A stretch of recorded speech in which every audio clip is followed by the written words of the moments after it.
Bonjour à tous, ici Gromy pour l'IM Daily numéro 34. Alors normalement le jeudi c'est une critique d'une image du forum, mais vu que la semaine prochaine ça va être uniquement consacré à de la critique d'image, ce jeudi j'ai décidé de faire autre chose.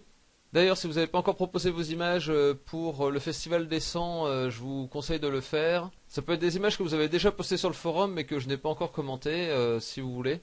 Mais il va me falloir forcément un petit peu de matière pour pouvoir tenir une semaine avec les critiques. Donc merci de m'aider avec ça.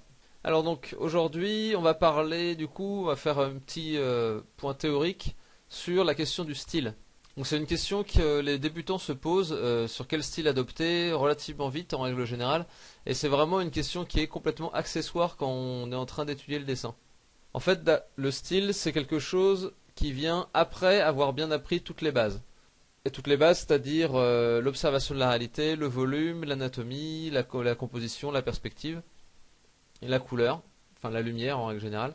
Et avec ça, pendant les études, le temps que ça prend les études, plusieurs années en règle générale, on a des centres d'intérêt qui commencent à se développer. On va préférer dessiner certaines choses et moins d'autres. Il y a certains sujets d'études qui vont nous passionner plus que d'autres. Et à partir de là, un style va commencer à émerger. Le style en fait c'est pas quelque chose qu'on cherche en se disant tiens je vais essayer de faire du manga, ça va être c'est ce qui fonctionne en ce moment, ou je vais essayer de copier tel ou tel auteur parce que j'aime bien ce qu'il fait. Enfin voilà, c'est pas comme ça que ça marche. En fait c'est quelque chose qu'on va découvrir petit à petit par rapport à nos centres d'intérêt, et après ce qu'on va aller chercher chez les autres auteurs c'est des petites astuces, des raccourcis, des trucs comme ça qui vont venir enrichir notre propre style. Mais ce qu'il faut bien voir, c'est que de toute façon, un style original totalement, ça n'existe pas. On est forcément influencé par d'autres dessinateurs.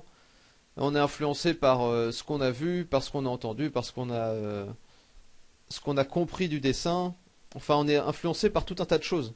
Après, je sais que ça peut être très frustrant de ne pas réussir à stabiliser un style. Moi, c'est un petit peu le problème que j'ai. C'est qu'il y a beaucoup de choses qui m'intéressent et que j'ai envie de faire et que je pars souvent un peu dans toutes les directions. Et que du coup j'ai du mal à me fixer sur un style. Mais ça c'est un problème qui est un peu différent, qui est sur la stabilisation d'une technique et le style qui va y être associé. Mais ça j'ai pas encore trouvé la solution moi-même. Je sais qu'il faut juste que je me force à éviter de partir dans toutes les directions. Et juste prendre les autres, enfin choisir un style et choisir une direction dans laquelle je vais pousser mon travail principalement. Et utiliser un petit peu le reste comme des sortes de récréation, des respirations en dehors de ce que je fais habituellement. Mais d'abord, il faut réussir à se concentrer sur quelque chose de particulier. Ça, je dis ça, c'est dans une deuxième étape.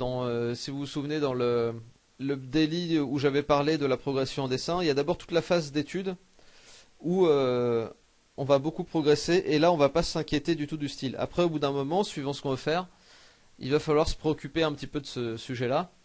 Et dans ce cas-là, il faut essayer de se fixer sur quelque chose. Mais pas sur quelque chose dans le dessin de quelqu'un d'autre ou sur quelque chose de manière très restrictive, mais dans ce qu'on fait nous-mêmes, essayer de trouver les points qu'on a les plus forts et les creuser. C'est ça qui va donner de la force à un style, c'est d'essayer de se concentrer sur ses points forts et d'essayer de combler un petit peu ses faiblesses. Mais surtout, ouais, c'est ça, c'est vraiment se concentrer sur ce qu'on a de fort qui va donner du punch à notre dessin. Et essayer d'élaguer un petit peu le reste.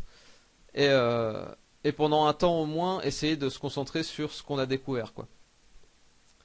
Après, dans tous les domaines du dessin, c'est pas forcément important d'avoir un style. En concept art, par exemple, ça va pas être forcément indispensable d'avoir un style. Avoir un style réaliste, ça va être suffisant dans la plupart des cas quand on travaille pour des films ou pour des jeux vidéo qui sont réalistes. Quand on travaille pour quelque chose de réaliste, le style importe beaucoup moins. Ce qui va forger notre style, c'est notre imagination. C'est quelle forme on va aimer utiliser, quel type d'éléments de design on va utiliser plus que d'autres. Enfin, voilà, après c'est les idées qui vont nous différencier des autres, c'est pas vraiment le style du dessin en lui-même. Par contre, si on veut faire de l'illustration, si on veut faire de la bande dessinée un petit peu moins, mais l'illustration surtout, il va falloir développer un style personnel, c'est vraiment ce qui va créer votre plus-value par rapport à un autre illustrateur.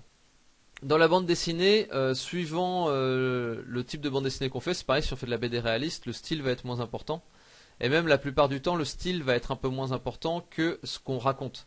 Ce qu'on raconte, c'est souvent ça qui va être très très important. Après, si on va être uniquement dessinateur et pas scénariste, le style va avoir une certaine importance quand même. Et après, il y a des milieux du genre être animateur sur du dessin animé traditionnel ou même sur le dessin animé 3D. Le style est beaucoup moins important. Ce qui va être important, c'est de comprendre vraiment l'animation en profondeur, mais le style en lui-même, de toute façon, il va falloir s'adapter à ce que la production fait actuellement. Enfin voilà, on va avoir un caractère design qui va être défini par quelqu'un d'autre. On va devoir y coller. On va pas pouvoir en sortir et faire le personnage avec une tête un peu différente à ce moment-là. Donc ça c'est vraiment tout ce qui est travail d'équipe très fort. En règle générale le style va être un peu plus lissé et surtout il va falloir pouvoir s'adapter à différents styles puisque c'est un travail d'équipe et que ça doit pas se voir en fait que c'est un travail d'équipe, ça doit être vu comme une œuvre unique.